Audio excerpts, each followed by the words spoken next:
This is K Rock Cast, the podcast where music and perspectives collide. I'm Anne, a music lover who's the ultimate fan. And I'm Kelly, a professional musician. Join us as we dive into the world of the Rose and other Korean and Asian rock bands. Sometimes we'll agree, sometimes we'll wildly disagree, but what's guaranteed is a passionate, hilarious, and unfiltered conversation about the music that unites us and the bands that inspire us.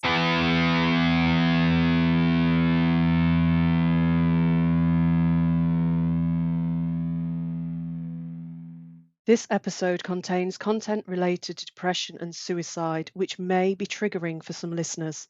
Listener discretion is advised. All right, Kelly, here we are. The date is February 2nd when we're recording, and you and I were laughing a little bit earlier because all of the Black Roses on the Rosarium app, now that it is February, and Sammy told us that we are getting an album in February. And remember, we talk about when Sammy talks out his ass, and Of then course. Dojun gets this look of horror on his face, which I think he did back in August of last You year mean when Sammy you made mean this the announcement. absolute look of panic? The look of panic of like, now you're promising something, buddy, that can we really deliver? Every Black Hmm, Rose now is going on and being like, so it's February, like, where's the exactly. Where's album? the album? Where's the album? I'd quite like the tour announced now. I Yeah, have like plans. we all need to plan our life. I know I need to plan my life around this tour because I'm planning on going to a lot of shows, as many as my wallet can afford. And so yeah, we're all dying over here. What do you think they're kind of doing right now? They've been so quiet too. They have been So really quiet. quiet. Yeah, but I think a lot of that is to actually do with the production of the actual album. Obviously, we know that they try to control pretty much everything themselves. I'm not saying that we have two micromanagers as the elder members of the band. We do. Uh, We which is know that. understandable, which is completely understandable. I get that. There's nothing worse than sort of having control given to somebody else, like it was previously in the former years of a band. Now they've got control themselves as Windfall. They're going to want to watch everything, every single step of the way through. When you record an album, and I think this is something that a lot of people don't really understand, you create a rough demo, which you generally do in just in rehearsal. You'll record it. If you've got the equipment to record it, you'll record the tracks separately. And those guide tracks you take into the studio. And from there, each member creates the building blocks of the songs. So, for example, Hajun will be the first one in. He will come in, he'll put down all of the beats, any additional percussion that needs to be there. At the same time, in a roundabout, you will get Jaehong coming in and he will lay the bass in. Sometimes you do drum and bass together because they feed off of each other. You need to build that solid rhythm section. Then you'll put pianos and synths, then you'll put guitars, and then you'll start adding different nuances of different instruments in there, and different instrumentation. And the icing on top of the cake is generally the vocals. So that's the last bit you do. Please bear in mind though, that's not the end of an album. You don't just record it and then it gets created onto a CD and shipped out. It then has to go through final edits within the band and then it will be passed on to mixing. So you'll have somebody who sits, who mixes and gets the right balances in, and they make sure that the sound is cohesive. And then after the mixing, you then get the mastering, and the mastering just puts that final shine over the top of everything. Mhm. At that point, you'll get different sort of stems and different recordings that you bounce down because you have to have a slightly different finalized thing if you're doing vinyl, and the guys tend to do vinyl as well, so they'll have slightly different settings and they're sent off wherever they are, and then those things go into production. Now bearing in mind the production of vinyl can take up to 12 weeks easily. Oh wow. CDs are a little quicker.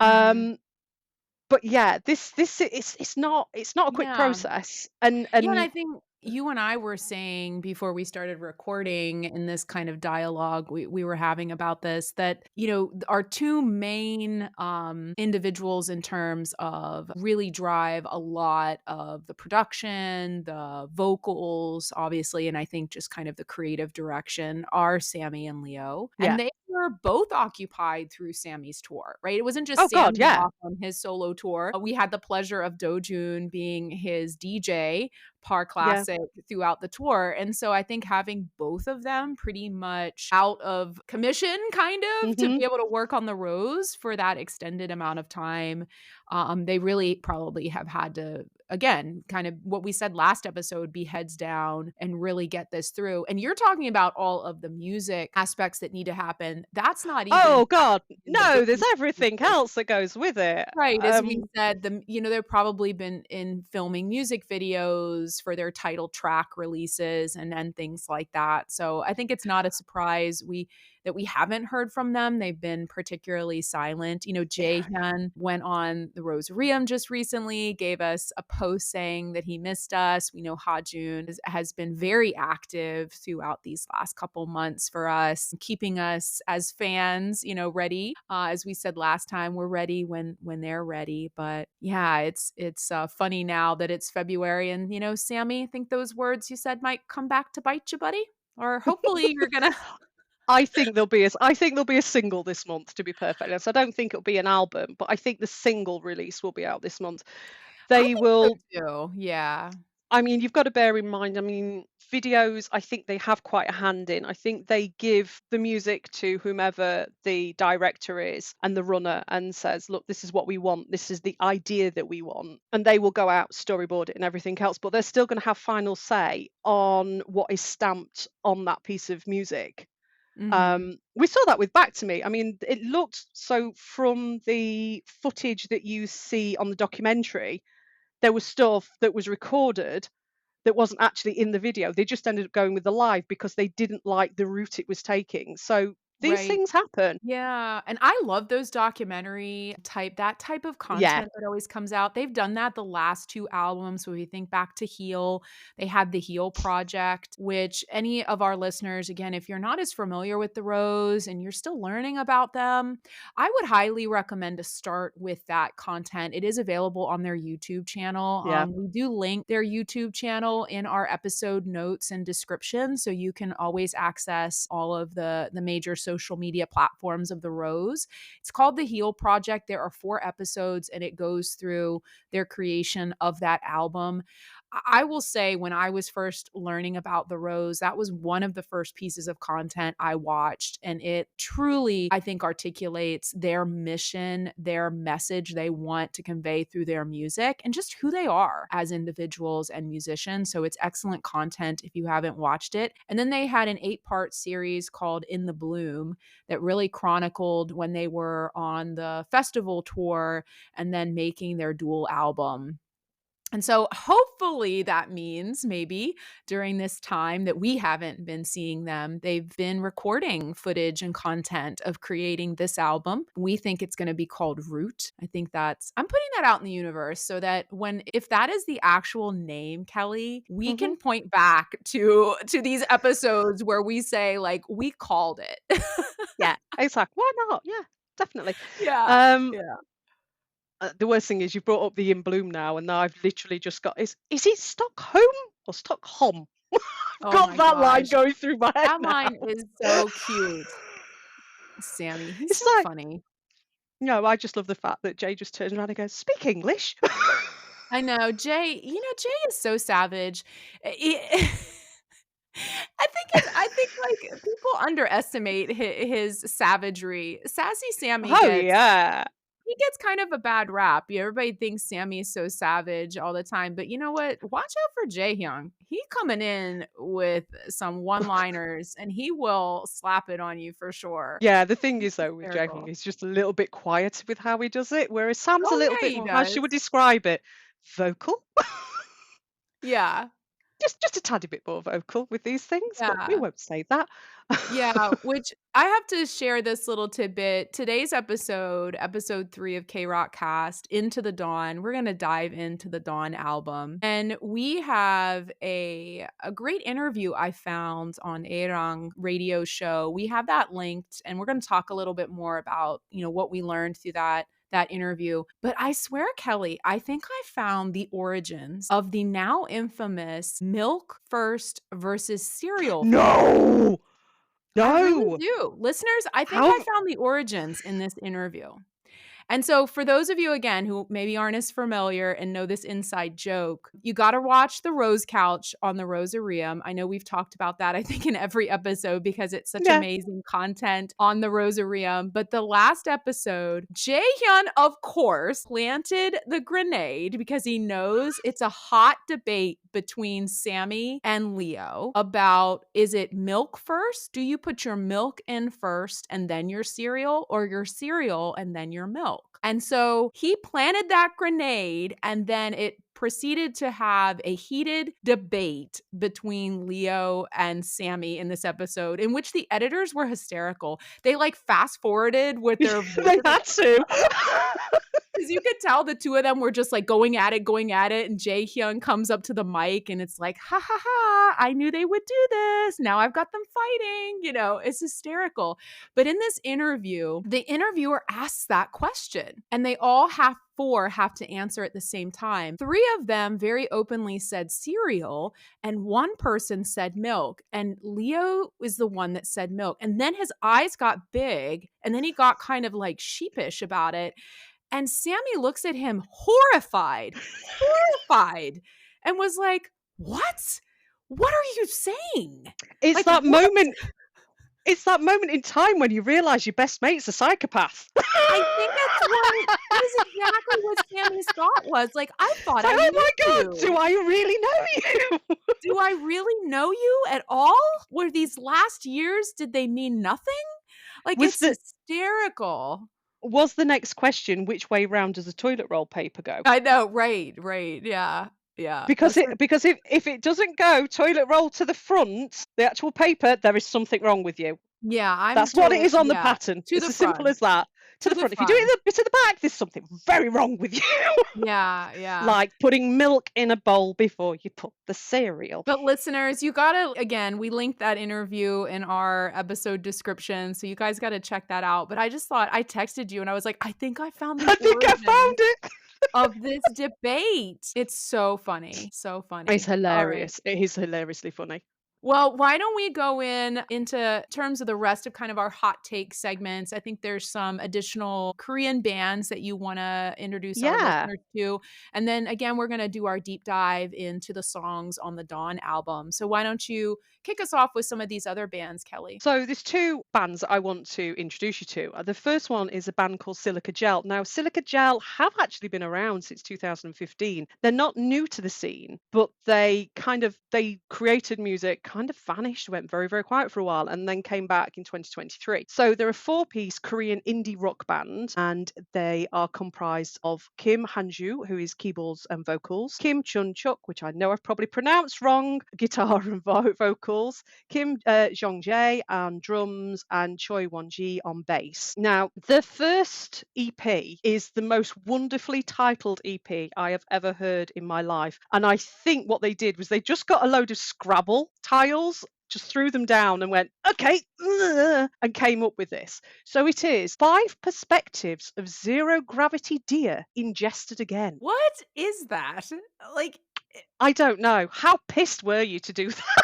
like I By don't the even way, know where that may comes I from.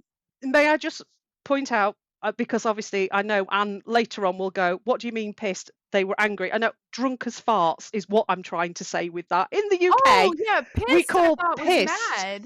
No, no, no. If you are pissed in the UK, you are Oh. drunk. You are flat on your back and a disgrace to Oh. your family. See, this is our new segment, listeners. If you follow us on Instagram, you'll know I started posting in our stories something called Lost in Translation, Brit versus Yank. Here we If you're go. if you're angry, you're pissed off. Oh. You have Am to I have the then? off. I don't know, my fellow American listeners, am I the only one that says pissed if you're mad? I don't think I Oh, say oh pissed. no, no, no, you all say piss, don't you? Okay, No. okay. So we just think you're all drunk all the time, to be perfectly honest. We just think you're a bunch of lightweights. I don't know. Right about now in this country, I think I'm gonna just live in that state to make Do myself you know, through, get myself through. I'm so sorry, America. We won't I'm go so, there. so, so sorry, but I think we need to leave that there. Yeah. Right, so, but thankfully, their first album was actually self-titled. They Yeah, didn't somebody pick must a have name for said, the album. "Okay, guys." Yeah, it's like, let's leave this back away. Back away. Do not call it anything else. However, off the back of that first album, they actually won Rookie of the Year at the Korean Popular Music Awards. Wow, I think that's pretty significant. Mm. Yeah. So they are termed as indie. Yeah, they are indie, but it's a very wide spectrum of indie. I would say that the 70s infused indie rock. Mm. There are, if you listen to guitars, it's straight out of the book of Jimi Hendrix. It's beautiful and it's big guitars and it's solos and things like that. It's stuff that's kind of been missing from music probably since the mid 80s. That sort of over exaggeration and exuberance, and they throw it in buckets and spades, and it's amazing. So, if you like anything like that, give it a listen. I think you'll really enjoy it. It's enjoyable listening, but it has got that pomp and circumstance that's kind of been missing for a very long time. My second artist is a guy called Francis Doom, who I will freely admit I am absolutely obsessed with. Everything he has done is amazing. So, he's Korean American from New Jersey, and he was originally the guitarist and the songwriter of a group called Owl. Really great band, definitely worth having a listen to. But Francis Doom, which is and I've not written down his name. His name's Jay, the actual guy, but he works under the moniker of Francis Doom, and it's shoegaze indie. So Shoegaze indie. yeah, Tell me more about this. shoegaze. So shoegaze is sort of it's indie music. It's got that slight bridge of grunge to it, Mm. but it's kind of down tempo. It's Sonic Youth kind of fell a little bit into shoegaze every now and again. However, he has the dirtiest, raunchiest bass grooves I've ever heard in my life. And there's one track called Night Vision. Oof. If I ever wrote bass line like that, I'd be very, very happy with myself. It's a fantastic song and it's well worth checking out. Now, this says it all. So he describes his sound as like a ballroom on fire in space. A ballroom. Okay, I'm trying to break this down. A ballroom on fire in In space. space. Yeah. So unless it's something to do with Hitchhiker's Guide of the Galaxy and it's the restaurant at the end of the universe, I don't know. And I've just outed myself as a nerd, haven't I? You have. But I think we already knew that Shit. from Oh, before. oh yeah, okay, yeah. Which is a compliment. I think being a nerd is a compliment.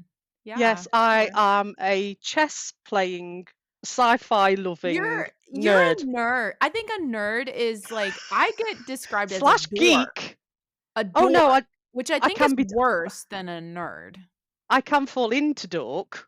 Don't worry about it. But I am nerd slash geek, to Yeah, be because perfectly nerd honest. has more intelligence. Like, I go to Comic Cons and things like that. yeah, there's more coolness associated with a nerd than a dork. I'm just straight dork territory. No, So no, no. There is these days. Wasn't when I first started doing it. It's like, what? You go to comic book shops? What's wrong with you? You're meant to go to makeup shops. You're a girl. They're like, yeah, all right. I've just got to go pick up the latest Marvel edition. Is there anything wrong with that? It's like, yeah. you get upset because you read Batman and things like that. It's like, what's wrong with you? Yeah, I play competitive trivia, so that puts me straight in dork territory. Oh, you see now you need to Yeah. come and do a pub quiz in the UK.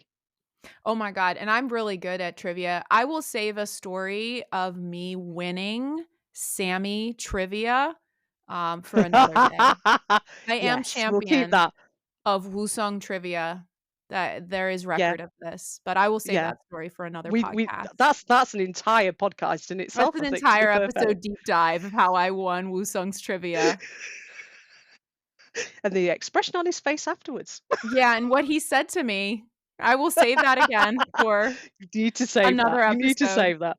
Yeah. Anyway, going back to Francis Doom, the reason that I brought Francis Doom up is he's just released a new single, which isn't on the album that he released earlier on in the year, and it's called I'm a Ghost. Brilliant. Absolutely brilliant. Please go and check him out. He's fantastic. You can find him on Spotify and everything else under Francis Doom. He's hilariously funny as well. So check him out on Instagram. He Yeah. posts nearly every day and he'll show his writing progress and everything. He's a really great guy and I'm fully behind him. He's brilliant and I think people will really enjoy what he does. Yeah, thanks for sharing these. I think we didn't do this in the last episode, but maybe we should link to their Spotify for these artists that you're Yeah, recommending so definitely. people can easily find them, going forward. So we'll be sure to link to them in our description. All right. So let's jump in then, Kelly, into our deep dive for this episode. This is part 1 of Dawn. We are going to break this up into 2 separate episodes, listeners, because we are going to talk about some of the intro into Dawn, some just kind of general commentary on where the band was at this time in their career. And then we're going to go into the first 2 songs. And one of those songs is going to be She's in the Rain. And we have a lot to dig into in this song. This is a very meaning heavy, very emotional song. And so we are going to end the episode after that.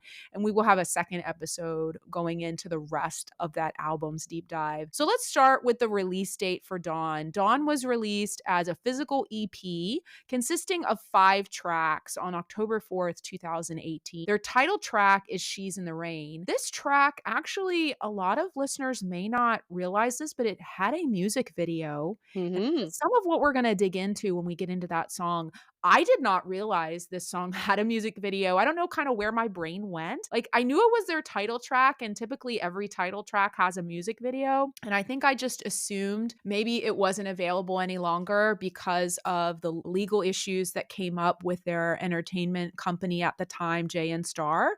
But we actually have some hot take information about why this music video isn't available anymore that we're going to get into. But we want to kind of take you back into the history of the Rose. So, kind of leading up to the release of their second EP. For our listeners who aren't as familiar with the history of the Rose, we talk about their origin story in episode 1 of Into the Void part 1. So I highly encourage you go back and listen to that episode.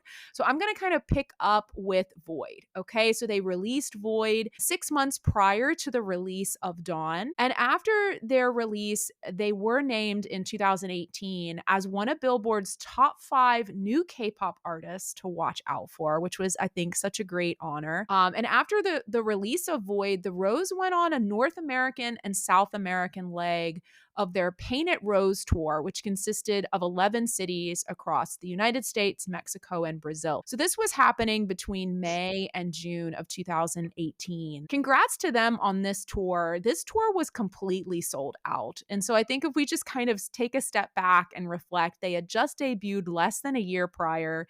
They had only up to this point released 1 EP, and they're now on their second tour, second world tour, and this tour had sold out. So, I mean, it just really shows you the level of immediate success that they saw, particularly outside of Korea. And it was really during this time of this tour, Sung shared in some of the interviews that we watched. And again, this is going to come a lot. A lot of our discussion today and some of these facts are going to come from that Aerang radio interview. And we do have that linked within our episode description. He shared that most of these songs on Dawn that made it onto Dawn, they were written during this time of May to June. And so I kind of want to ask you this, Kelly. Again, it feeds into a little bit what you just said in our hot takes about how we know all the work that goes into the creation of the music and where it needs to go even after the writing. So if we think about this, the songs were being written when they're on tour in May or June, and the EP got released in October. That Yeah. seems like a very short amount of time to do everything that would need to be done in preparation for release. What do you think of I that? think they're absolute nutters. Yeah. Nobody in the right mind would do that. You would give yourself more time. Yeah, that's crazy. Which also tells you as well about the level of musicianship and writing that they are capable of. The fact that they can write what they do and turn it around as quickly as they do, because it's not a quick thing to do. I mean, obviously by this point they are literally just musicians. They're not doing anything else. This is their day job by this point. They're not like certain people like myself that also has a day job. But yeah, they at this point, so it is their entire life, it is their entire goals. So it's understandable that they do have the ability to do that, and they have the support of the team at this point with JS Star as well. Yeah. Yeah, But I yeah, feel like even so, it is very, very quick to turn it around the way they did. But I think they will have also been pushed to turn it around that quickly. I kind of wondered that too. And I think we are we are absolutely going to have an entire deep dive episode where we are going to break down as best we can the lawsuit that occurred. Yeah. Yeah, between the Rose and Jay and Star. I think we're seeing signs here, right? We're seeing Yes. signs of the entertainment company probably pushing them hit it big, right, with their debut single. They're being named by Billboard as one of the top 5 K-pop groups to watch Hmm. this year. There becomes a lot of pressure from the entertainment Yeah. company to capitalize on that. And we see that across K-pop. I mean, that is such a problem that happens. I talk with some of my other friends. I think like TXT is a K-pop group that comes to mind that has actually had members that had to step up and say, I can't do this right now. Like, I need Yeah. to take a break. I'm having mental health problem.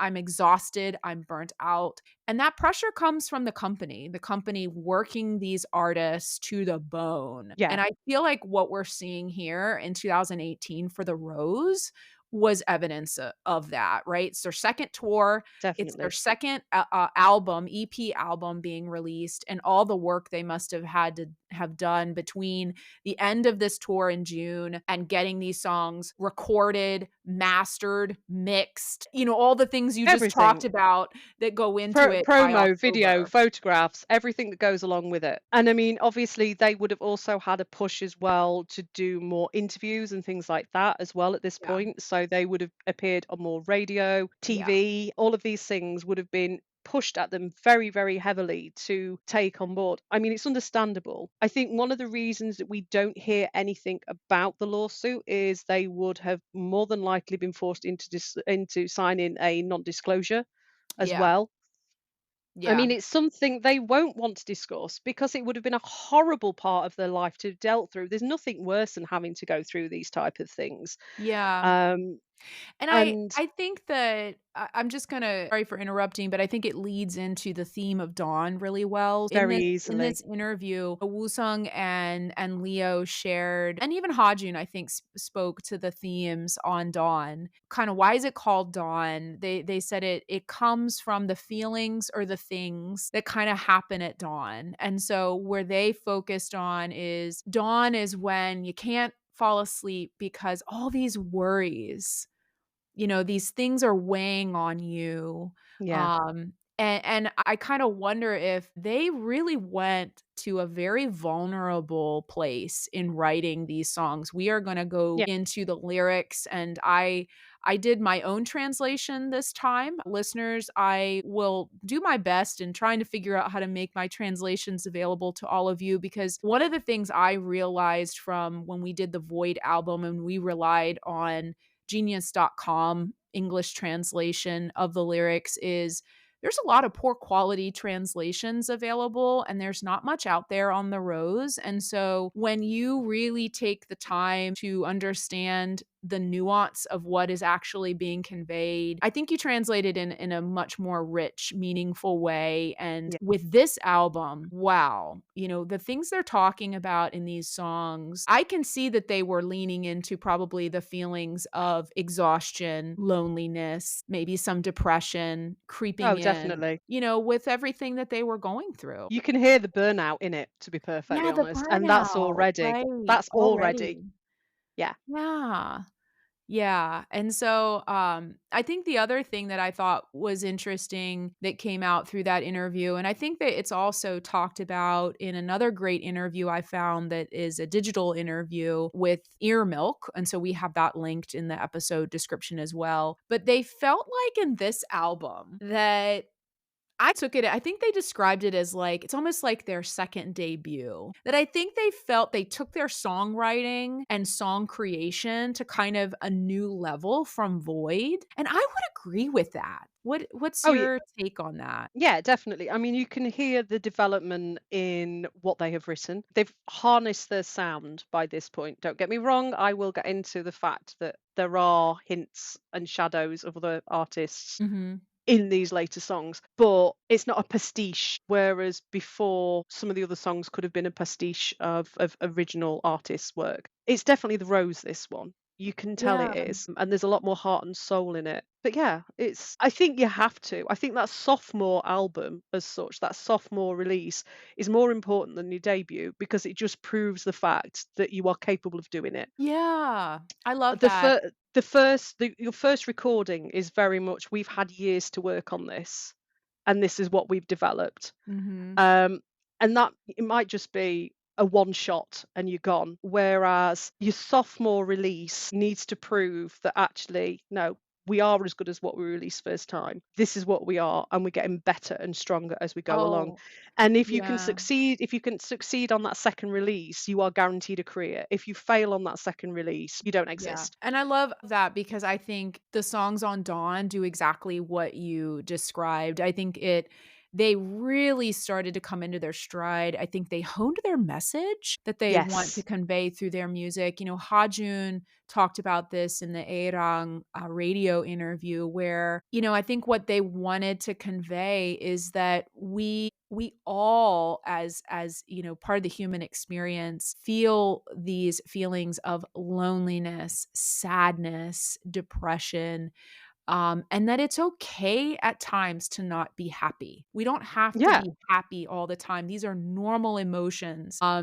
And I think then Woo-sung talks in this interview, then kind of adding on that what they wanted to do through this music is allow an opportunity for comfort. You know, that if Yeah. somebody can get comfort through these songs, and my goodness, I think no song more has provided people comfort than She's in the Rain. There are so many stories. We're gonna go into that when we do Mm. our deep dive in that song. And so, yeah, I just thought it was kind of such a great thing to bring up that even they at that time, you know, recognized, hey, like this is a good body of work, and we're very proud of this body of work. And also I thought it was interesting they talk in both of these interviews that I mentioned how important busking still is for them. At this Yeah. time, they actually shared that they put it in their contract with Jay and Star Company to be allowed to continue to busk because they did not want to forget where they came from. Surprise, surprise, their roots. Their roots, I Their know. roots. I know, and how even I think I'm forgetting the year of the last time they kind of did that more style, but because I think they did a very small intimate show in Korea within the last 2 years. I think Yeah, about they did Rolling Hall, didn't they? yeah, they did. Which is the very first I'm venue that they played. which is the very first venue they played, and forgive me, I'm having a brain fart. I feel like it was in 2023. I think it was during the time they were Yes, it promoting was. Jewel. It was just I wanna say no, or was it 24? Yeah, I'm forgetting when it was, but it was like one of these things where they just came on live and they announced that tomorrow night, the first It 200 was people that it yeah, yeah, exactly, and that it was come in, and kind of bonkers, wasn't it? it was bonkers, and it was Yeah. stripped, and they just were up on stage, and they had their phones, and they just sang any song you wanted them to sing, and there's not a lot of footage out there of that experience, but I think that just shows you how they continue to feel like busking and just singing acoustic in front of it can be a small crowd, like, they don't Mm. need a stadium full of people because that isn't what it's about for them, you know? It's And it's so, also yeah. important to do that because I think it forms the foundations of your band and your closeness. I mean, Mhm. there's when you're playing bigger and bigger stages, it then becomes a production instead of just the Mm. unity of the band.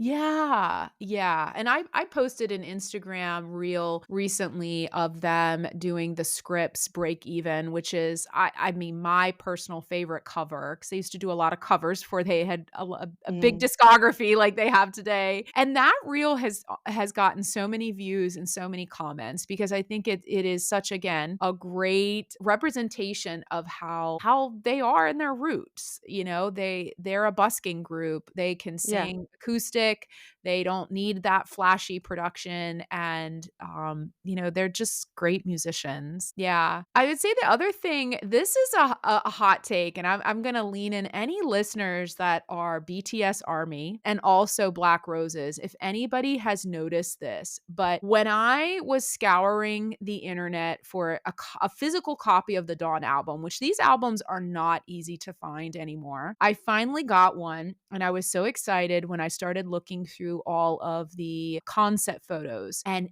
instantly I recognized the exact same filming location of the cover of Dawn was in BTS's album that is called B. And I remember seeing that right away, and I was, like, freaking out because I was like, "Oh my god, what are the odds? These are the 2 groups that I love so much." But that BTS later on, I'm sure it wasn't anything that BTS intended to do, but that album came out in 2020. Obviously, this album came out in 2018. But even beyond, the physical location was exactly the same. In the concept photos, kind of the color. There's this kind of like, what would you call the coloring in Dawn? It's kind of like, actually, it's similar to the color I'm wearing today, but kind of this like, I get this kind of like beige, rose, It's kind of got a muted wash it's tone, washed out. I always washed feel it's out a little bit tone. washed out. Yeah, Right, and the B concept photos for BTS were that kind of yeah. coloring, which was, like, really weird, like a weird coincidence, but I had to share that, and I would love listeners if anybody else has no. I'll just leave you with that one. Yeah, you'll leave me that this is the dork coming out in me, I'll okay. leave you with that. I'll leave you with that level of dork. I'll do my level of dork. All right, Kelly, why don't we start with "I Don't Know You," which is the first song on the Dawn album. Why don't you give us a high just level breakdown of some of the songwriting, production, so forth? Right. So, songwriting, arrangement, and composing was all done by the Rose. No interference by anybody else at this point. Drumming, obviously Hajan, and the bass, Jaehoon, and electric guitar, Woo-sung and Jay was involved with this as well. You've got to bear in mind, Jay, bless his cotton socks, always gets involved with the guitar. He does a Yeah. lot more work in the background than anybody ever I gives him know. credit for. I think you're right about, like, people don't give him enough credit with that. I mean, even Sammy has admitted that at their start, Jay was the one that taught him, like, really honed Yeah, his guitar skills. he's a damn good guitarist as well. He is a damn good guitarist. Yes, for sure, A for sure. And really, really good acoustic guitar. guitarist. Like, he can play bass guitar, acoustic guitar, electric guitar. Jaehyun can do Yeah, it all. he can, yeah, yeah, he's really, really good. Chorus, Hajan and Jaehoong, and the recording engineer was Choi Jahan and Hang Man Hee, and who did the vocals at W Studio. The drums were actually recorded at Tone Studio, and the bass was recorded at MOT Studio. So they've got this hopping around. These would have been small studios that they've used. It wouldn't have been a major studio that they've gone in and just recorded. It would have been they've just recorded when they were ready and they've gone in and recorded separately. So, this is interesting because maybe that goes into the fact that this had to have been put together in a relatively short amount of time. Yeah, So maybe this it was just, is like, wherever they could get studio yeah, space, but this also is literally noticing. what's available on Thursday. Right, yeah, how'd you get in there? This is interesting too, where as you noted that typically these recordings happen in chunks, right? And we can see bass was recorded separately, drums was recorded separately, vocals. Also seeing that these are different studios than Void. These weren't the Yeah. same studios that they used during the Void recording. So I think all those things were kind of interesting. Yeah. And you'll tend to find that though. It's not very often that as a musician you will stick with the same recording studio. Some people are very, very lucky and they create relationships with recording engineers and they want to use them again and again and again. But generally speaking, sort of who can do the job, who can do it quickest, and a lot of the time who can do it cheapest as well. And it's just one of those things, I'm afraid to say. It's whoever's available at the time. It was mixed at Coco Sound Studios by, and I'm gonna butcher this, people. I am so sorry. It's by Gok Hyung Jeong. I've completely pronounced that wrong. I Go know I have. Jong. There you go. There you go. Somebody who's much better at pronunciation than I am. And the master engineer was Guan Namwu at 821 Sound. There are notes from the radio interview that we mentioned earlier on, and the fact that this song is about the beginning of a relationship when you meet or you see someone who you don't know yet, and you can't stop thinking about them and may feel slightly confused about why you keep thinking about them. The song took more than a year to complete, so I have a feeling it was one of those where they had the lyrics and the melody and they just kept working on them. So they say, they actually freely admit that the melody of the verse, but they couldn't come up with the parts they liked to finish it. Then they picked it back up while writing for Dawn and finished it at that point. Now, Yeah. I thought that was like a little interesting tidbit, you know, I think there's gotta be these songs, and maybe you can speak to your experience with this, where just like you pick it up and you feel like there's just something good here, but it just not really quite where you want it to be, and you work on it a little bit, then you drop it, forget about it, and then maybe you think, "What about that song we had?" And then you work on it a little bit more. Do you have can you relate to that? easily. I mean, you have songs that literally, as I've said before, they just download out of nowhere and they come fully formed, and you just think, my God, where did that come from? A lot of the time, though, you create building blocks of songs. So you'll be in a rehearsal room and somebody will come up with a drum beat and you'll go, God, that's an amazing drum beat. Just make a note of that drum beat. And then somebody will come up with a bass line that tags in with that. Or you might come up with a melody and the lyrics, or you might come up with the lyrics and an idea of where you want the song to go. But it's all like Lego bits, and a lot of the time those Lego bits don't necessarily fit together, and so you have to edit and adapt and move things around, and a lot of the time it will drive you insane is the only way I'm going to describe it. You'll be sat there and you'll play the same chorus on loop, and you're like, why can I get out this chorus? And you can't take it anywhere else. And I mean, I've got some of these songs just never see the light of day, and then sometimes you just have that aha moment, and it suddenly clicks and makes I perfect think sense. that's what they I feel like in the interview, that's how Sammy kinda described it, you know, I think as they're probably putting these other songs together and thinking about the theme that they want Dawn to convey, I think they probably were like, "Hey, maybe it's time to dust off I don't know you," and I think they then kind of reworked it and got to a place with it that they, you know, really, really liked and felt like it was a good song. I mean, to be perfectly honest, though, I can hear in here where they've sort of gone, actually, do you know what? That's it. Just leave it there. Mm, As a musician, I can hear the point of the brain going, no, we're not getting any further with this. mm. But I'll explain that when I do my little sort of breakdown Oh, as yeah. such. So the actual breakdown of the track, so it's in A major and it's 98 beats per minute. So it's a typical rock song. We're not falling into the category of some of the drum and bass stuff that we were looking at last time. It starts very simply, and I'm going to put this out here now. Hajan is the driving force of this entire EP. Here we go, listeners. Drinking opportunity number 1, Jun. And Kelly, it's you singing his praises. It's not just me now. Jesus, honestly, the man is amazing on this album. I mean, he's a You great know I drummer love him. anyway. You know I love him. Very much a percussion girl anyway. Percussion's a very underrated thing, but once you get into it, becomes a very, this is my dorky territory, to be perfectly honest. I'm not a great drummer. I can hold my own, but I'm not a great drummer. I would never profess to being at all.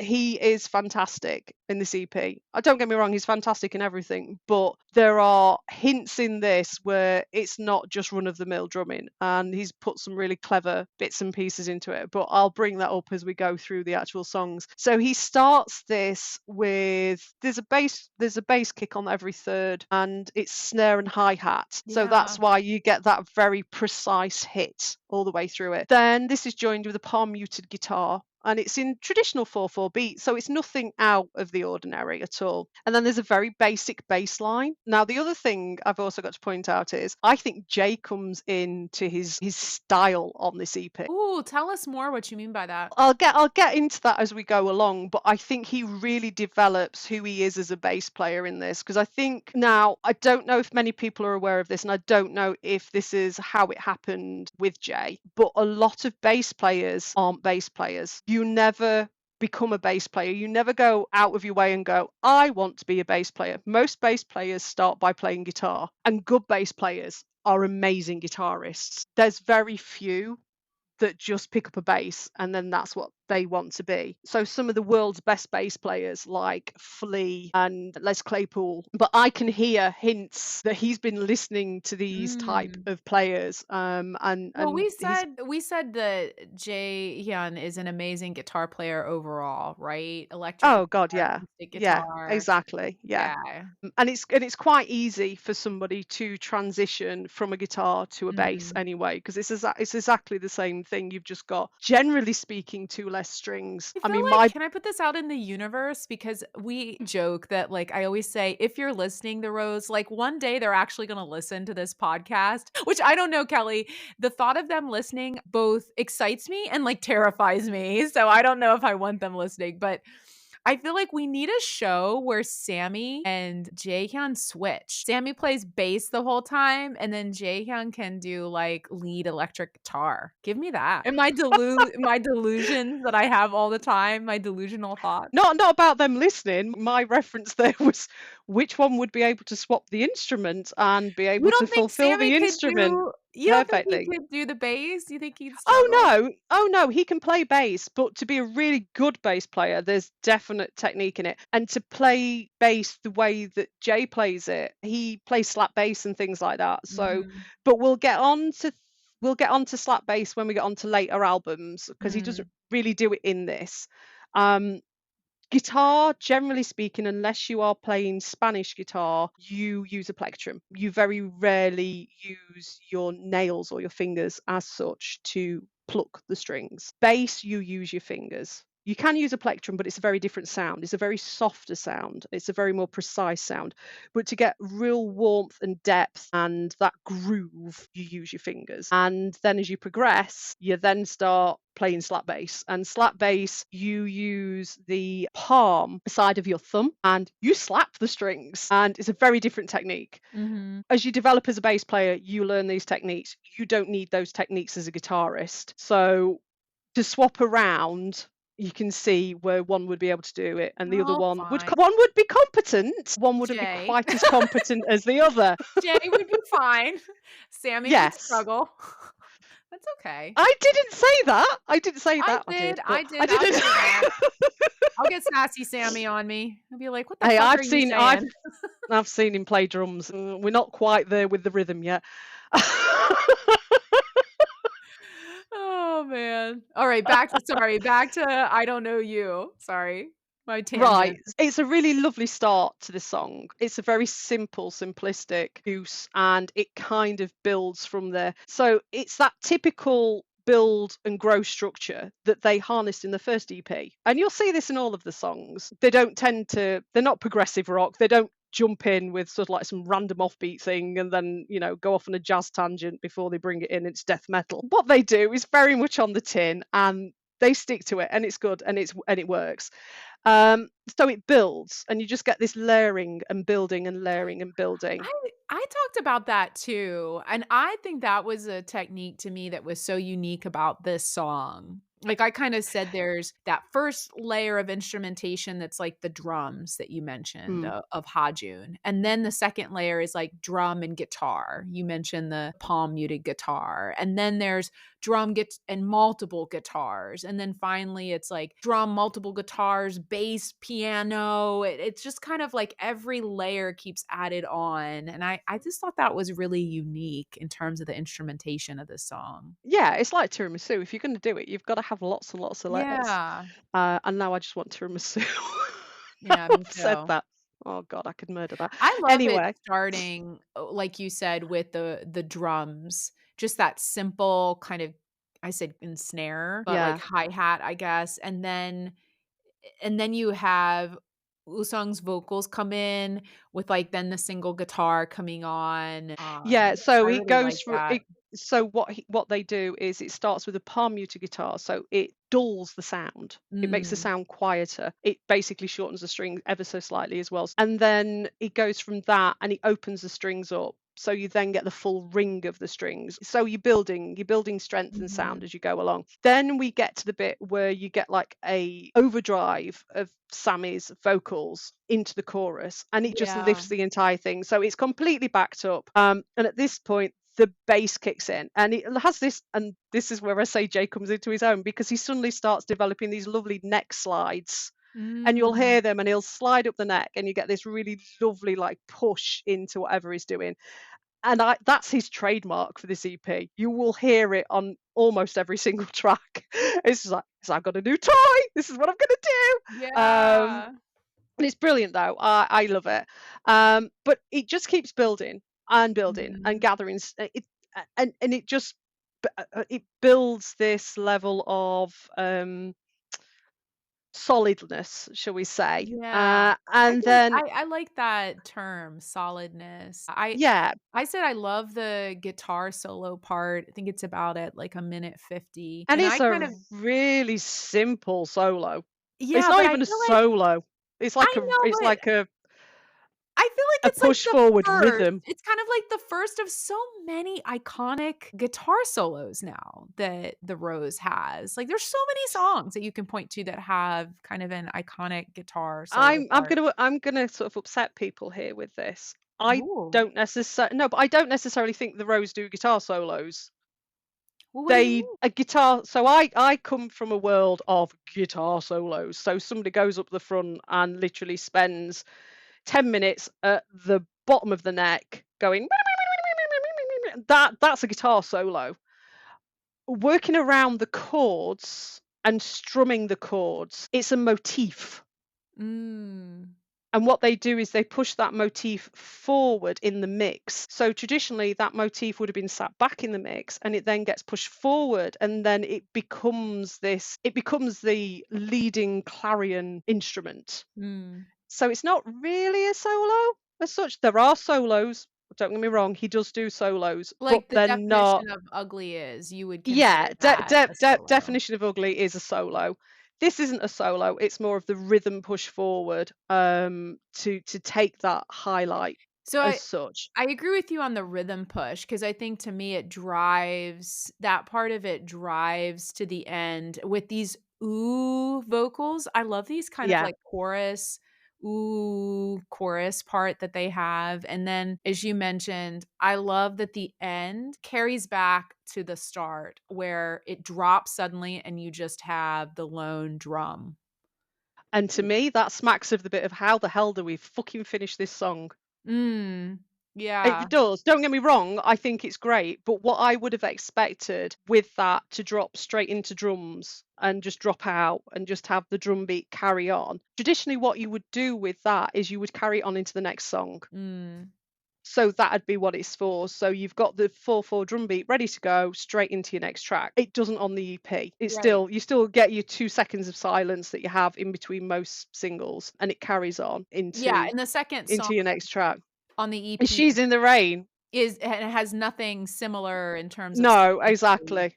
No. right. I liked Uh, it, like, I thought it was a nice tie-in, like, I felt like it tied the song together to me, to my ear in terms of it taking you gives back to where we started. it gives it a nice bookend.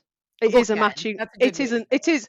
it is a matching bookend, but there Right. is part of me that does think they sort of sat there and go, "How the fuck do we finish this song now? I mean, Do we like, keep building?" Or we just maybe go, "Oh, some no, of no, no." that were their challenges, right? As I we said think in it that is. interview, we learned Yeah. that they just couldn't quite, like, finish this song or figure out exactly, the part. I think they had melodies, but they just didn't quite have it all together, so, yeah, maybe that's Yeah.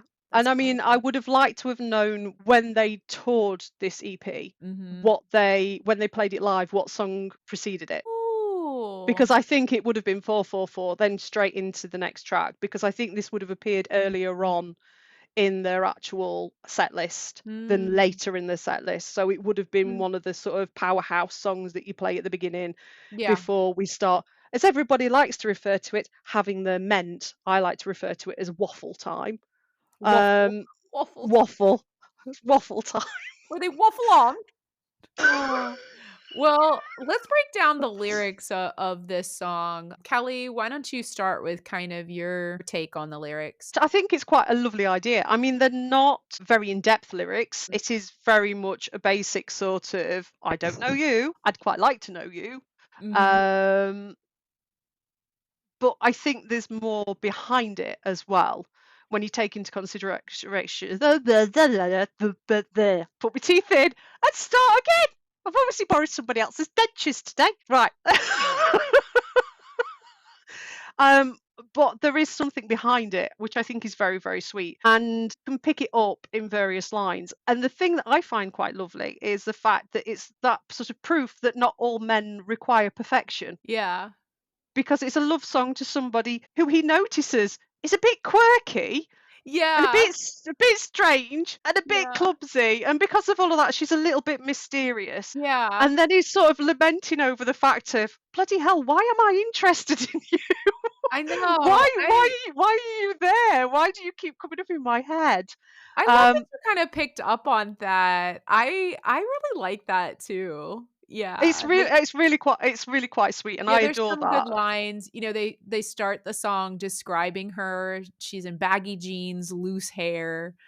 Those were some of the translated lyrics from Korean. And then at the very end, they say, "Even to your clumsiness or awkwardness, you make me obsessed." Right? Like, Yeah, yeah, and actually, she's the things that we do fall in love with people aren't mhm. their strengths. We always fall in love with people's weaknesses and their quirks and their slightly Yeah. bizarre behaviors, and it's just like, "Oh, okay, that's a bit weird, but do you know what? I find that kind of sexy and a bit sweet and everything else." Yeah. And we do. That's why we love people, and it's their uniqueness that we fall in love with, and I think that's what it harps back to. It's the Yeah. uniqueness of the individual that they want to get to know. Yeah, I think Um, the line that I like that I think is, like, so unique and so, like, interesting, it's in English, but they say, "Let me travel you." Now, the first Um time I heard this, I thought it was "Let me trouble you." Mm. And then I was like, okay, so trouble does make sense, because if you sort of don't know somebody and if they come across as slightly aloof, Mhm. you might feel as though you're troubling them. You might feel as though you're troubling yourself. But let me travel you. I Yeah, don't know. they say the full line is, "I don't know you. The compass points only to you. Imprinted on my heart for a small period of time, let me travel you." So, this is what I think that means. Like, in my mind, I feel like it's like you want to explore that person. Like, you want yeah, to that's get what I to was going to know say. them. It's And the then exploration of them. I just kind of feel again like very poetic, very I don't know. I think it's kind of sexy. Like, let me Yeah, travel but you're you. just Like weird. If a guy walked up to me and went, "I want to travel you," I was like, "I'm sorry, what? Come again?" well, if Kim Woo Sung came up to me and said, "Let me travel you," I would not think that was strange. I fucking would. Jog on, mate. I love that line. Yeah, I think it's like very sexy. I think you're right. I think it's the exploration of the person. Mhm.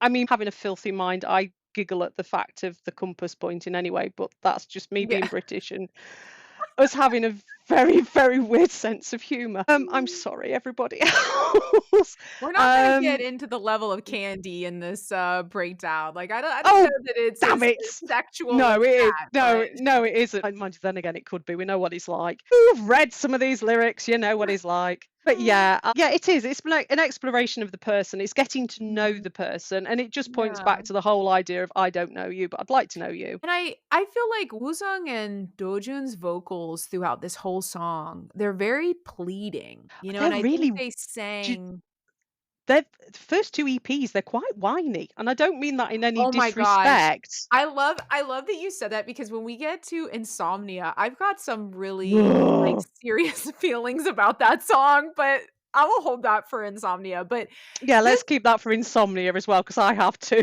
I can't wait till we talk about that one. This one, yeah, like, just this pleading, and I think in this, it's less whiny to my ear than what I'm gonna say in Insomnia, but I feel like they did that to really kind of continue to convey this longing, you know, Yes, that they definitely. feel of wanting to get to Yeah. know this person. Yeah. Oh, they're just whiny little bitches. The whiny little bitch is like, "Dude, just go and talk to her, like, whatever. Get your Just game up, go buddy. come on, get on with it. Get on with it." Put your big boy pants on. Put your big boy pants on, go up and talk to her. But yeah, I think they connected this back to the theme in terms of, again, dawn, right? Like when you're up at night and you're thinking about this person and you can't fall asleep and you're almost like wondering, like they say it makes me curious, right? Like why am I thinking about this person like you said? Like why can I not get this person out of my mind? I think we all have that though, don't we? I think Yeah, we've all been there. when you meet certain people and you're just like, why are they still in my head? Yeah, Why why are can't they I living rent free? Come on, get out or stop paying rent. Yeah, yeah, I think that's such a relatable experience across everybody. The first track is called I Don't Know You. And it's basically the title. It's just about someone you don't know but you're interested in. And it's about that beginning where you're curious about her or him, about that other person. And you get all these thoughts and you do think about him. You keep thinking about him, but you can't stop yourself from thinking about him. And a little bit confusing too. Yeah, and I don't you're- know you. Yeah, exactly. And a little bit confused on what he or she is like. Overall, what do you think of this song? Love this one. I love Yeah, this one. And so, but I think I love this because of the simplicity of it. It's a very yeah. simple song. It Um, is, it is. I think I do too. I love this one, and I think I love the beginning. Like, I just love yeah, that, initial drum and Woo-sung just literally saying, "I don't know you," and I feel like every fan, like, when you hear that, like, you just, like I don't know, there's just something about the song, like, you're hooked, like, right away from that intro. I thought you were going to say something being a Kim Delulu then for a minute, just for a second. I thought it was going to come out. I'll No, let my you off Kim though. Delulu it already came out. I said I was gonna go crazy if he looked at me and said, "I travel you." That I already had my Kim Mm, Delulu moment. weird, Moving weird. I tell you, on. weird. Moving swiftly on, darling. All right, well, I think fans like this song too. I feel like this is a big one. Yeah, They play this a lot in their sound check they do with fans, yeah, they don't do. They they? do. Yeah, they played it Yeah. in. I think they played it in London. I'm sure they did. Yeah, I think they do play this one a lot because it fans tend to love it. Let's move on to She's in the Rain. So Kelly, why don't you break this down in terms of the songwriting, arrangement, and so forth? Again, very, very, very similar to the first track. Songwriting, arrangement, composing, all by the Rose. Everybody is playing their own instrument at this point. We have got Jay is also playing electric guitar as well on this, so he will have played probably whether it was rhythm or ad libs or something, but there is multiple guitars on there. Chorus, we have Kim Hyun Ye on there as well as Hajin and Jae Hong. Recording engineer at W Studio was Choi Jae Hon, and again, drum and bass were done at Tone and MOT Studios. So obviously they went in and they blasted those at that specific studio and got those out of the way. So this goes back to me saying you build your foundations when you're creating an album. Mixing and mastering again at W Sound and 821 Sound. So if we go back to the radio interview, the guy stated that She's in the Rain is to relate to when you're feeling lonely or feeling tired of life. They wanted to write a song that could help you deal with the problems and support you through it. And Dojon said that they have had the experience of healing through music and they wanted to give that back with this song. I just think it's just taking a moment there, and I think of this song probably out of their discography. There's a few others that maybe a lot of fans could say have been healing for them and been a support, but this song in particular, you hear fans talk so much about how this song has supported them through tough times. And so I think the members should feel so proud, that what they wanted to achieve through this song, I think they have been able to with their listeners and their fans. Yeah, definitely. I think this is a fantastic song. I think it includes some very beautiful songwriting and it also includes some fantastic lyricism as well. Oh, the lyricism. The lyricism. When we talk about the lyrics, I'll kind of comment on something they shared even at this time during that interview. So I think they knew, right? I think they knew that they really had a quality song in this one and probably definitely to that date their best work. And I think they Yeah. look back at this song I think they would look back at this song even now very proudly and feel like this is representation of some of their best work. Yeah, let's put it this way, kind of lift back some level of frivolity to this. You know when you've got an absolute banger. Mhm. You just Yeah. know because it sticks with you and it stays in your head and you know immediately. And I have a feeling that this song came together quite quickly as well. Mhm. And yeah, it's fantastic. It's a really, really, really well written song. And it's a very heavy topic. Oh, I it's mean a we'll get into this. It's a very Um heavy topic, and, they did a lot more interviews for the Dawn release. You kinda hinted to this that their management company probably would put them out there more. So we yeah, had a lot definitely. of additional content in our research. Who do you think should be listening to this song? 어떤 분들이 언제 들으면 좋을까요, 이 노래? 일단 가을에 들으면 되게 좋을 것 같고요. 예, 이제 가을 됐죠? 네. 그러네요. 요즘 이렇게 일에 지치신 분들이나 네, 그 삶에 지치신 분들이 이렇게 들으시면 되게 좋을 것 같습니다.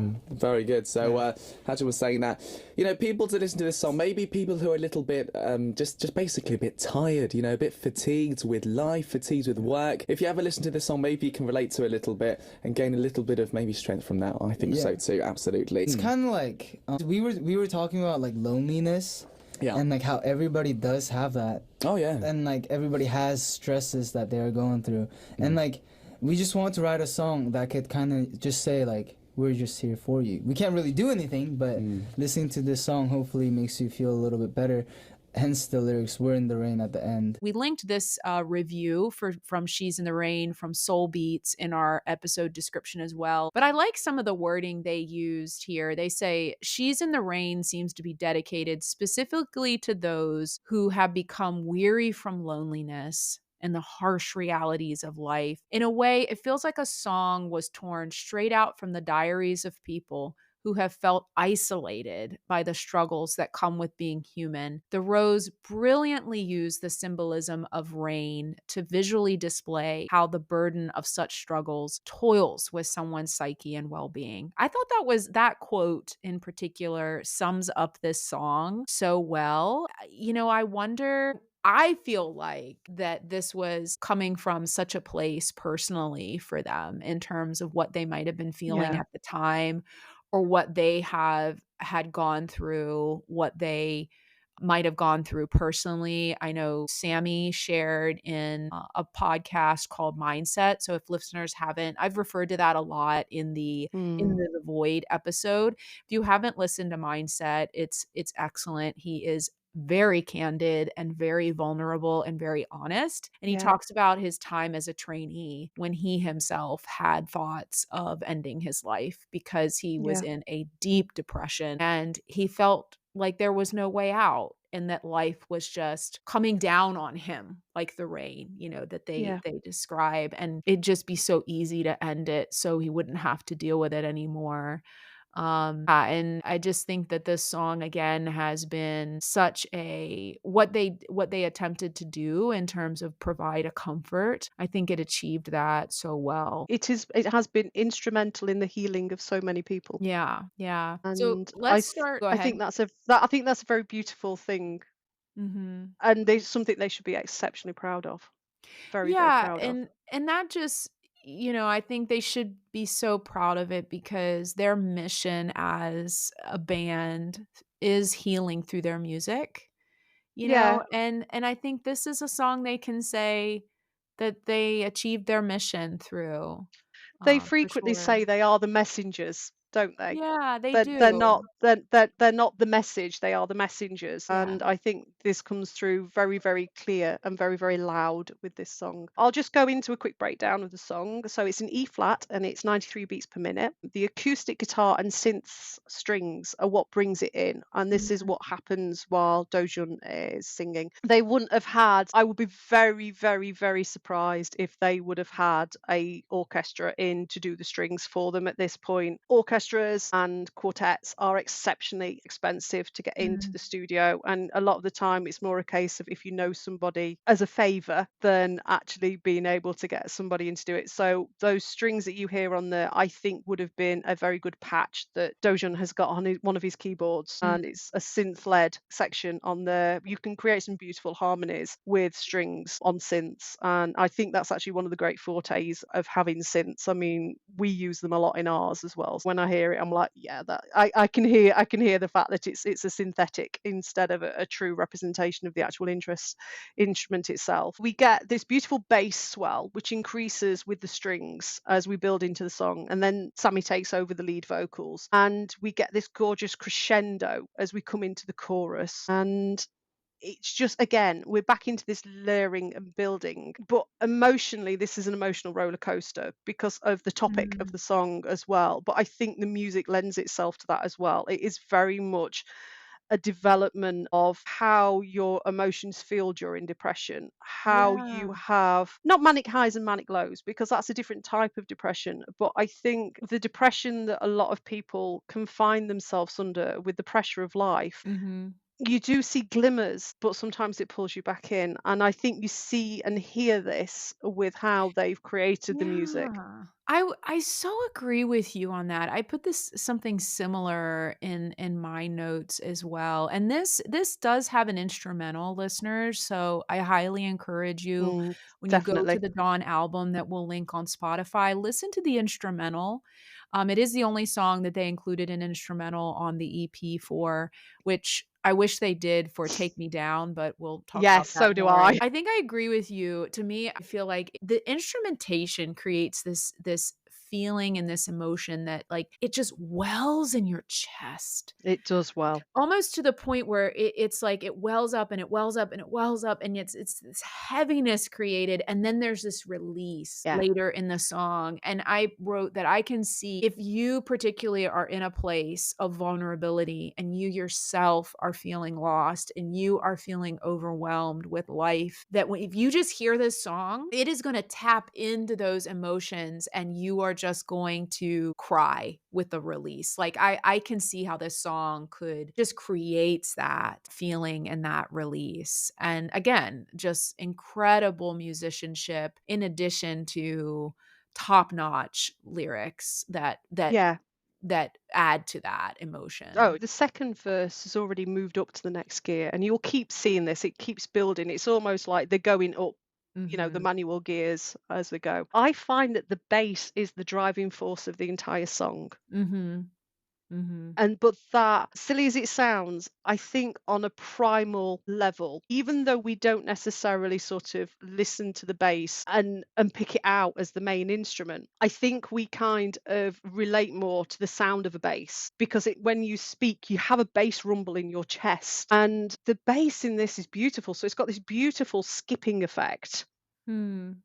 And it's sort of a skip over the notes, and it creates that sort of bubblingness inside that you get with that level of emotion and effect and where you are and holding back and then that release. And obviously the bass slides come in again because Jay Mhm. loves a bass slide by this point. But it's fantastic. And I think, as I said, I think Passion's drumming on this album is exceptional, but I think Jay comes into his own on this, Mm. and it is beautiful, absolutely beautiful. The strings that come in prior to the bridge have allowed for that break and the phasing around the change into the third person lyrics, because obviously we go from she's in the rain, and as we develop into the song it then becomes the catharsisness of we're in the rain. It's that support of I we're here, we're in the Yeah. rain. I maybe we'll take a moment because since you're bringing it up, I want to talk about that within the lyrics a little bit. I know we're still maybe talking about melody, but I just feel like it's so poignant. I can't overstate this enough, I think. The Mhm. perspective change. And Yes. Dojun talked about it in the Aerang interview as well, but this is cornerstone of this song in terms of the lyricism. And I think it's so important how they start in first person with the perspective of the individual who is struggling with this depression, and they use I, and then it Mm, changes to she, right? So now you're looking at this person. mm, She's in the rain. It's this third person talking about the individual that is struggling with the depression. And then it changes at the end to we are in the rain, which is that yeah. support, right? It's that sharing in that struggle. We are here for you. I'm here for you. We can be in this struggle together. That comfort. And the other thing I want to point out is I think this is completely purposeful that they wrote the lyrics in which they use the pronouns in English and not Korean, because Yes. in Korean, there really isn't, in that language, there is not a use of pronouns. There is a use of I, you establish yourself, but you tend to then talk about another person, not with pronouns, not you, not he, not she, but It's titles, isn't it? Yeah, the with their titles. name and with an honorific title. And so I think in order to really convey, it was so important to show the perspective change. I, she, we, that they wrote that part in English. Yeah. Yeah, it's very purposeful. And I think it's incredible. To me, it's just like incredible songwriting. Mhm. Incredible songwriting.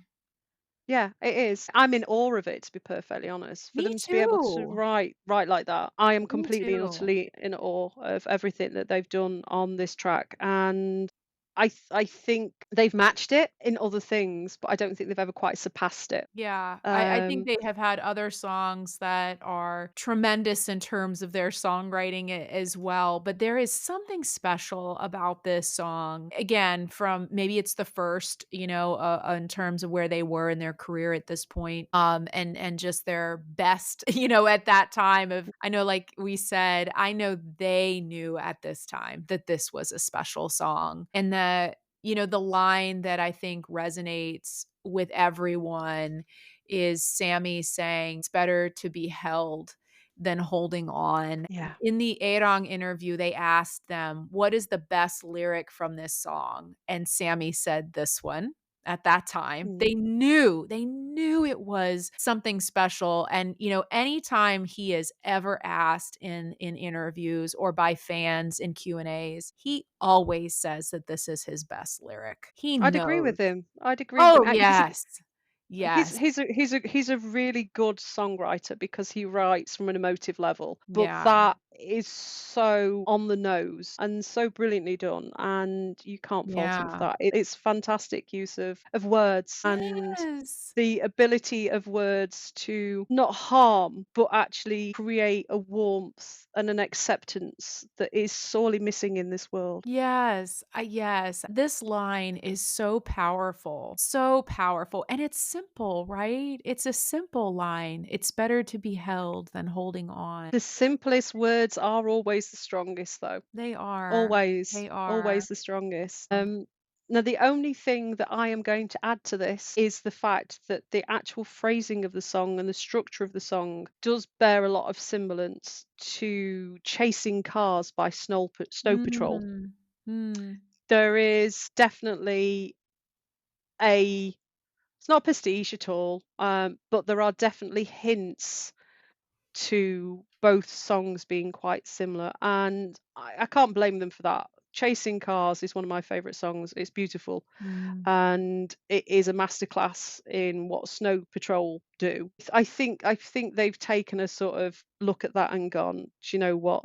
This is where we should be with it, and Yeah. they Maybe it's an but they inspiration for them. it's an inspiration, but they've surpassed it. Mhm. To be perfectly honest, in my Yeah. opinion, anyway. Created, I think, a message that I feel like, again, they resonated with, I think, through their own personal struggles, and the struggles they'd seen of people around them and wanting to really convey this message of support. I think, again, it was mentioned in the Soul Beats review, but I want to kind of reinforce, I think the imagery they decided to use of rain Mm. is very poignant. You know, you think about heavy rain like coming down on you in terms of the burden, but also how rain is like a cleanse, right? So it can be used in kind of both ways of just like the rain is cleansing you of your feelings and this depression that it can wash away, you know, with support. You can get through it. Yeah. What are your thoughts on the use of rain throughout this song? I think it's got multiple levels. So, thing with water, water can be the gentlest thing in the world, and it can be cleansing, and it can be nourishing, and it can create life, but it can also be destructive, Mm, and it can drown you, yeah. and it can pull you under. Yeah. And that's all the same things that relate to your mental health. Yeah. You can be in a place of levity and be fine, Mhm. and simple things cleanse the soul, or you can drown very, very easily. And I find this song personally, there are things in it that hit me really Mhm. hard. Yeah. Um, I think one of the things with me is it's the horror of watching somebody that you care about suffer with depression Yeah. and mental illness and seeing them being pulled into it. Yeah. And there's nothing worse. There's nothing worse than somebody you love spiraling. And you can't do Mhm. anything about it because you can't fix them. All you can do is sit there and be a life raft for them. You Right. can just sit there and hold them. They can't grip onto you for grim death, but you can be there for their support. But they've got to fix themselves. Mhm. And it's heartbreaking because we all know somebody Yeah. that is like that. I come from a background of knowing what depression is like in a family. It's not great. Um, my parents both suffered in different ways. My dad's was post traumatic stress disorder from the things that he had witnessed. My mum's was later a similar thing as well. And I was very aware growing up as the eldest child that this was what it was. I think I knew very early on that my parents weren't just mum and dad, as most people do. I think I recognised them as human beings quite early on. I think this is one of the reasons that I tend to laugh and joke as much as I do, because I want people to be happy. I want to take them out of any potential depression that they're in. I've struggled with depression myself. It's horrid. Like Sammy said, I've had days where I have quite literally not wanted to carry on. Mm. And but saying that, I've got out of it. And one of the things that is most important in the world is recognizing the signs and the triggers. We all go through things in life that create hurdles and push our brains to a point where we don't know how to deal with them. There are things that I've been through that I would never, ever, ever want anybody in the world to go through. But I'm here, I'm stronger. And because of that, I've always had a level of empathy anyway, but I think my empathy is bigger than it could have ever have been because I've been through those things. I can see that with the band. You can Yeah. see that with all of them. And as we get through into Mhm. further discussions about other albums and other songs, it's very clear and it's very honest that they've all been through stuff. But it's life. We all go through Right. life. And I think we've all been in a position where, unless you are unbelievably lucky, we've all witnessed somebody that we love suffer with Mhm. depression. Yeah. There are people though who I've witnessed with depression and they've never pulled themselves out of it, and I've lost them to suicide. And it is heartbreaking to think that my friends have gone that way and there was nothing Mhm. I could do for them. And this song to me is a rallying cry of support, and it's a beautiful beacon, and it should be treated that way. Yeah.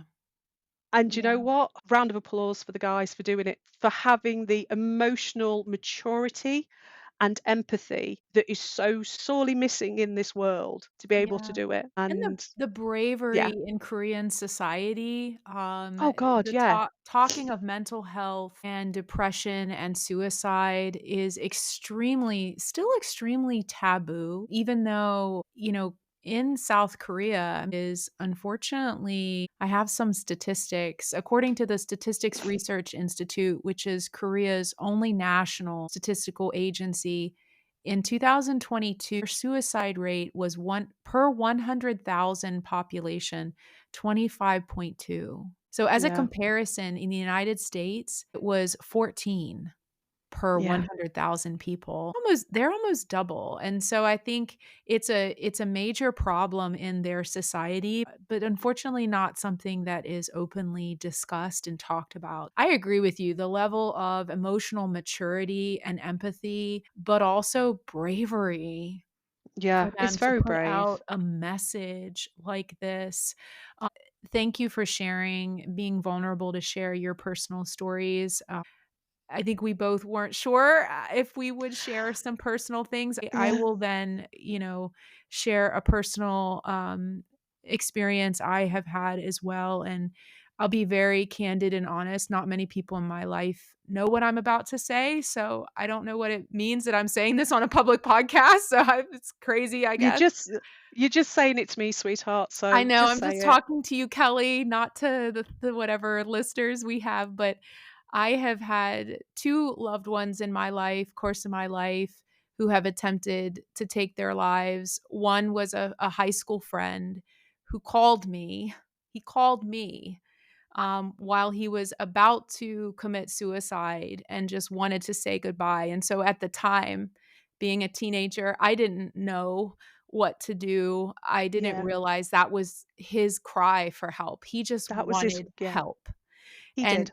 and he called me. And so I just started talking to him and I asked him to put his dad on the phone, that he could put his dad on the phone. And he went and got his dad, and I talked to his dad, and we called emergency services and we got him help.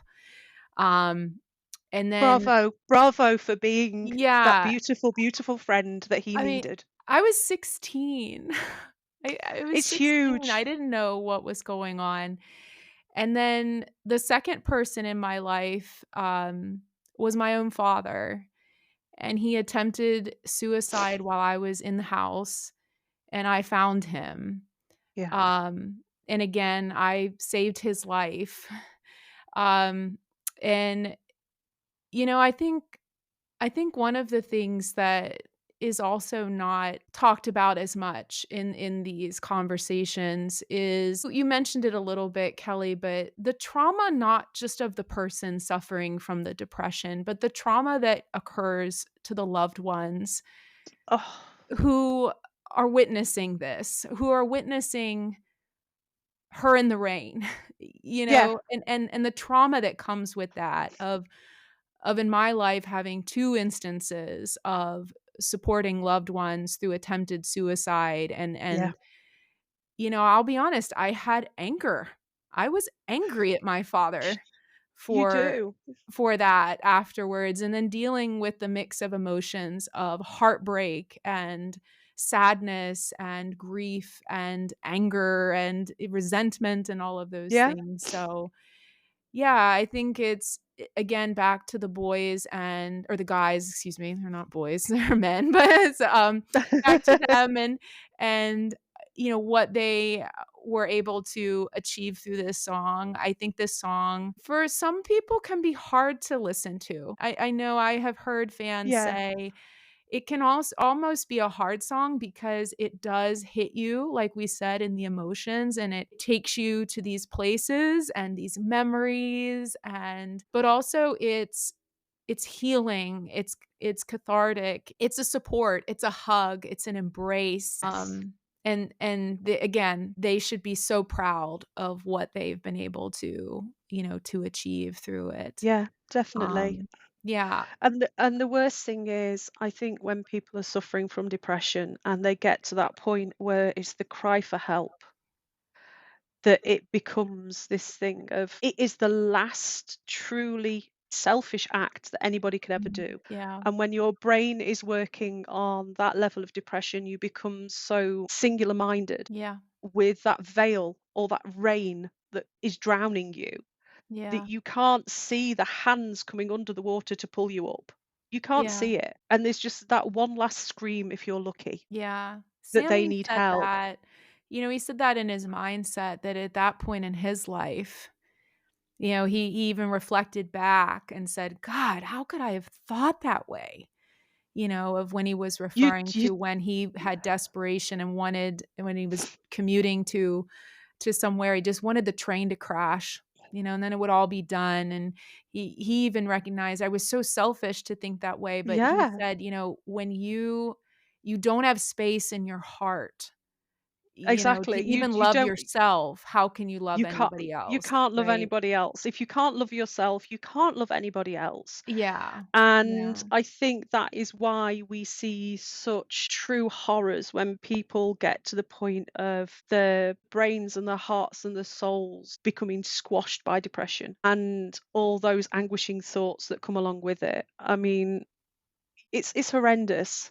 Mm. Um, I mean, I remember as a child, my dad, I think, when he went out in the sort of height of his depression, he masked it very well. Mm. My dad was very, very much a very outgoing man. Everybody loved him.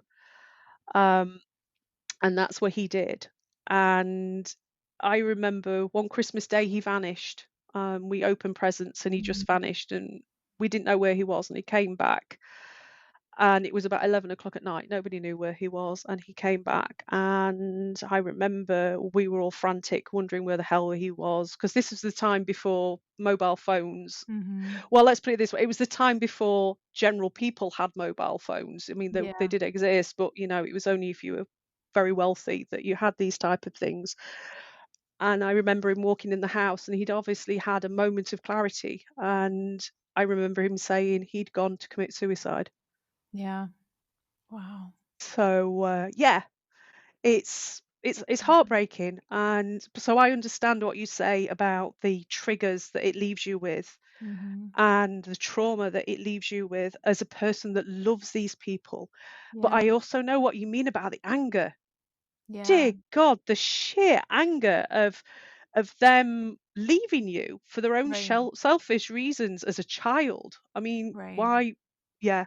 So, I mean, Yeah. guys, thank you for writing this song. Yeah. Thank you. I don't think you realize how beautiful this song is and what an effect it has on other people. Yeah. And just thank you for doing it. Yeah. Which Thank you.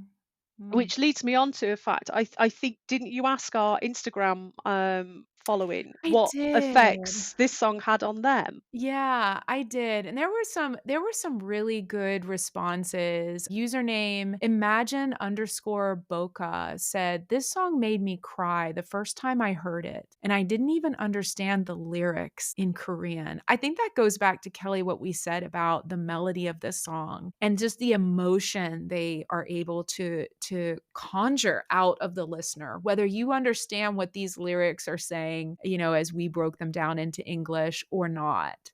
Yeah. It's just that song can lead you to cry.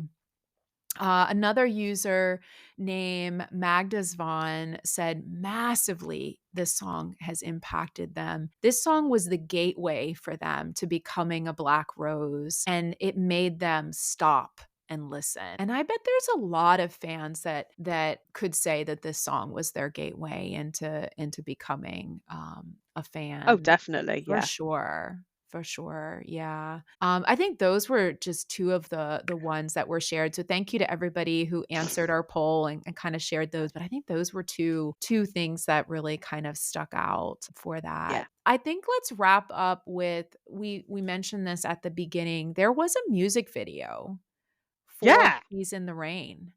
Um, Exactly.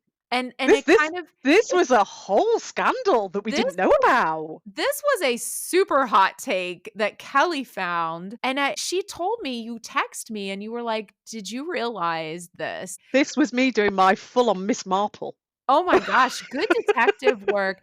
I feel like in reflecting back, I think, okay, I guess I never really saw, like, you don't see a music video out there. It's not on their YouTube channel.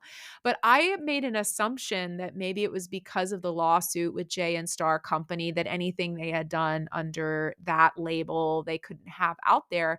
But there was actually another reason behind it. So you found first a fan, was it kind of like a fan thread Yeah, I on, think I don't know if it was like Reddit or a I think it really was Reddit, and then I yeah. actually did more digging in and found a actual article from 24hourkpop.com. We'll be sure to link this article in our episode description as well. But why don't you walk us through what the controversy behind this video was, Kelly? Right. So the video itself was released, and actually after I did a bit more digging, I actually managed to find the video as well. So it's the very first time I watched this the other day, to be perfectly honest. And it's a great video. It is a good video.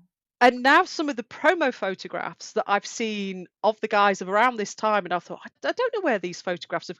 They're all from this video. Yeah. Um, so the music video became quite controversial because it also included photographs taken from Shinny's Jonghyun's Instagram, and they are hung in one of the vignette scenes when the guys are walking backwards and forwards. Now, if you weren't aware, he sadly passed away, and It was the so year before this video came out. yes, So yeah. yeah.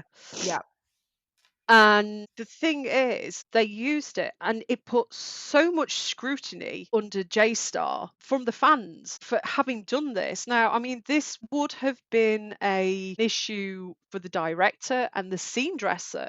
They made Mhm. this conscious decision to Yeah, use these. this is so interesting. So, if listeners aren't familiar with Jonghyun, he was a member of the K-pop group Shiny, and so he tragically committed suicide in December of 2017. And at that time, his death rocked the K-pop world. And there were at his funeral lots of K-pop artists and other Korean celebrities came. I mean, I find this fascinating because again, you're right. I would see that this would have been a creative decision by the director of the music video, maybe not necessarily the members of the Rose themselves. I don't know how involved at that point they would have been in something like the creative direction, but it just got me like wondering, like, I wonder if they knew him through the industry, if they knew him at all. Were they friends with him? Did they know about them being included? Was it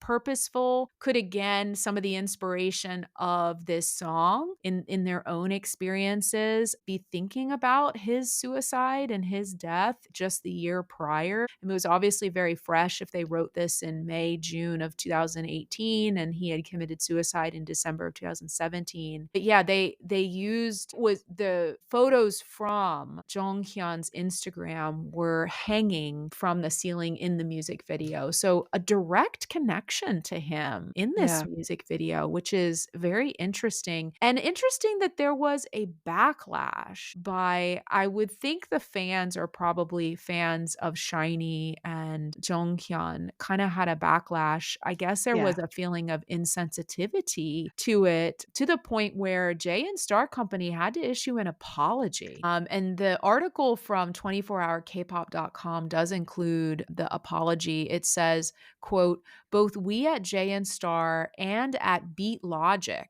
which maybe Beat Logic is who did the video. I'm not I sure. would have thought so, probably. Believe that this incident was not intentional with the purpose of using a particular tragic figure for business or marketing purposes. So I guess the backlash from these fans was that they felt like it was being capitalized upon, where I'm sure, if anything, is what we know about the rose, it would have been in tribute. It would not have been done in any sort of way to capitalize. No, it wasn't. It wasn't done in any form of malice. But I think because I mean, even if the subject matter did relate back to the connection of friends and losing friends to depression and Mhm. suicide, there wasn't a close enough link because it's She's in the Rain. So it Right, wasn't. right, What yeah. it wasn't sort of very definitely printed of she's in the rain, so it can't be about a Yeah. guy, because obviously there's this weird machismo thing that they Mhm. seem to have, and it's got to be literal understanding of it. And because of that, the video was taken down, never seen again. And I'm quite surprised actually that they didn't re-edit the video. Right.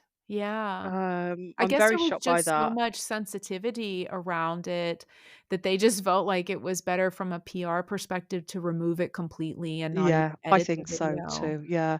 So Yeah. from what I understand, the video wasn't even up that long before it was removed. No. Yeah, that's kind of what I understand as well. So, yeah, I mean, Kelly, you mentioned you did find there is a version of it out on YouTube. I mean, we can link that in our episode notes as well. So, if people want to review that video, it is a beautiful music video. It is. Um, there is a girl and a guy who's watching her from the outside through his camera lens, which I think was kind of interesting imagery in Yes. terms of how you're looking in on another person who's suffering from depression and looking at them through kind of this lens.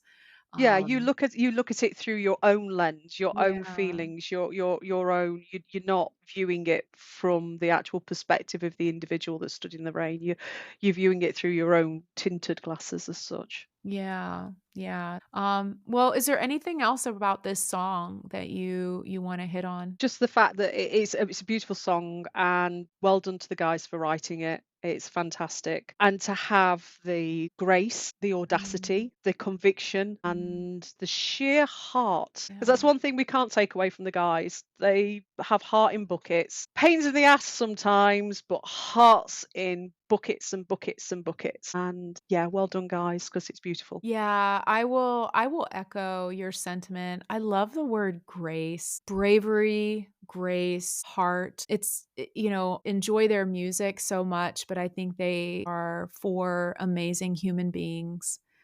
They do always say it's not about them, it's the message they're conveying through the music, but I think they are incredible human beings. I think they always strive to be the best versions of themselves. They're not perfect, but I think they strive to be good humans and do the Yes. best they can. And I think this song is absolutely some of their best work. I hope they're proud of it. They absolutely should be proud of it. And I think, like you said, I just want to tell them thank you for what this song has given listeners in terms of comfort, support, a release. Yeah. So thank you, The Rose. We rose Yeah. you. Well done, guys. Well done. All right. Do you want to wrap us up, Kelly? Yeah, so out of respect and sensitivity for the seriousness of the subject of today's deep dive discussion, we're going to wrap up part one of our episode Into the Dawn. We're going to bypass the humour section to share the ways you or a loved one can seek help from the following organisation. But remember, the first step is to talk, and you aren't alone in any of this. In the UK, you can call the NHS helpline, which is a generic helpline number 111.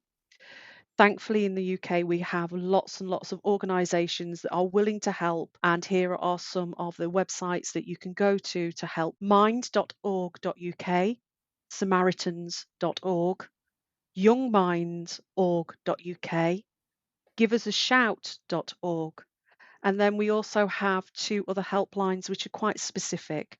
So there's the calmzone.net, which is a helpline for men, and then there's papyrus-uk.org, which is for under 35s. In the United States, call or text 988. It is the National Suicide and Crisis Lifeline. And as Kelly said, you are not in this alone. The first step is to talk. All right, follow us on Instagram if you haven't already. We are at KRock_cast. That is KROCK_. KROK_cast. Follow us on X at the same handle at KROK_cast and email us at krock.cast@gmail.com. Click here to subscribe.